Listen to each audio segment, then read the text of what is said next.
Assam State Rural Livelihood Mission Lapen District Mission Management Unit Hamren West Karbi Anglong ahin pen kapater pipon suri hinira ingkora hinian kana farman Asami Yarodia Mela pinipen pangcing ponpo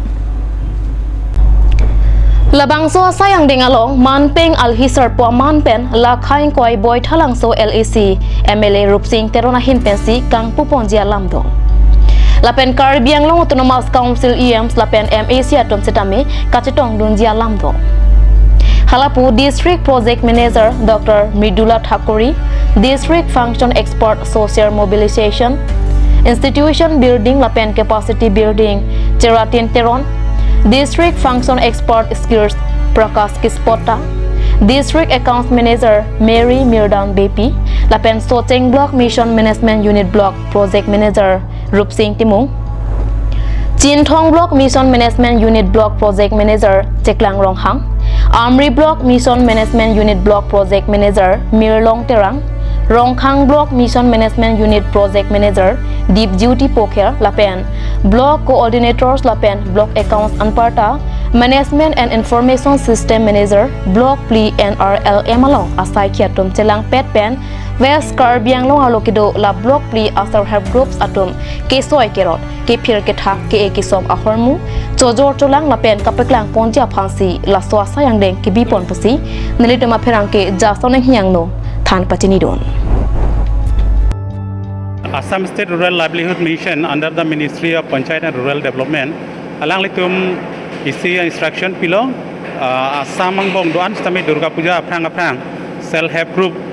atum alang tum amina ka product hormu ilong a platform pinangi la soga matha join isi Assami Saradia Mela pu festival West Karbi Anglong phan kusami si order pilo aro la soteng sini litum ladak serdihuna klamalong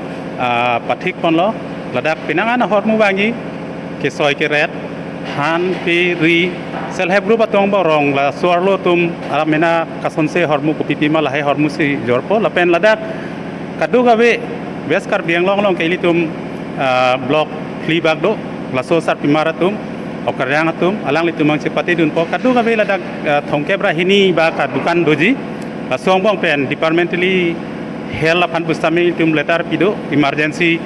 kisu kiuni nang chelang ni la department dum ta hini ki thom bag doji la pen non penap inquiry ner ke pen mo tarik sian ni pliang bong sila so program ke padu pani ko boi thalang so LAC MLA saralang liwang ko la pen son thak thak si ke thik ding do manan li tu hen pen ke invitation mate alang li tuan ke chohang alo ga pa li atlo la sia porateng benang li pu si tum ning che thepo dak West Karbi Anglong long pusame penangan ke emina khaya tum ke soy ke reda hormu ben chenglok ke phir ke tha hormu la hai do la si alang li tum manan ili choneng ri pon lam the bang la pohlo je kadu be pustame la sop mela mate festival la ta isi self help group festival ong nang chetong dunji phasi nilitum ke hosa tum ahin pen rat phana choneng ri pon lo la pen dak haja suri amunit ke chetong gi